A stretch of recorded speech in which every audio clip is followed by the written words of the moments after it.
I would like to give you a way of thinking that has been enormously helpful to me, that came from the Good to Great research for dealing with great difficulty.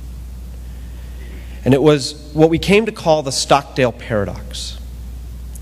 And the Stockdale Paradox was taught to us by, when we were doing the Good to Great research, we were trying to make sense of the CEOs. And in doing that, I just by chance happened to get to know Admiral Jim Stockdale, who was the highest-ranking military officer in the Hanoi Hilton, shot down in 1967, was there till 1974.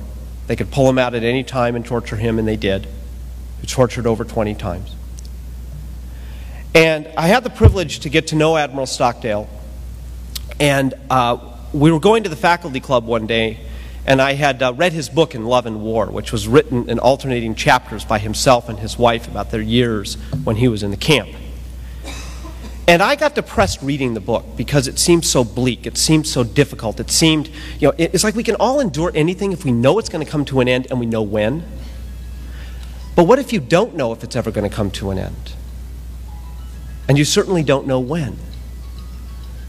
So I asked Admiral Stockdale how he dealt with that, and he said, you have to realize I never got depressed because I never, ever wavered in my faith that not only I would get out,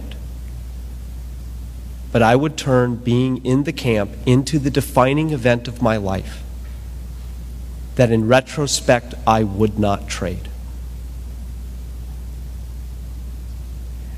Later, when we were up the hill, I asked him, I said, Admiral Stockdale, who didn't make it out as strong as you? And he said, easy, it was the optimists.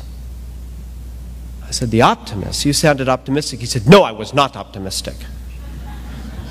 I never wavered in my faith that I would prevail in the end, but I was not optimistic. I said, what's the difference?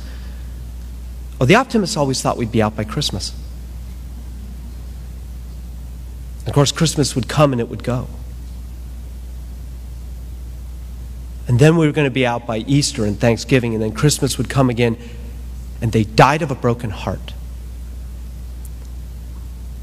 And that's when Admiral Stockdale grabbed me by the shoulders and said, this is what I learned. When you're you're imprisoned by great calamity, by great difficulty, by great uncertainty, you have to, on the one hand, never confuse the need for unwavering faith that you will find a way to prevail in the end, with, on the other hand, the discipline to confront the most brutal facts we actually face. And we're not getting out of here by Christmas.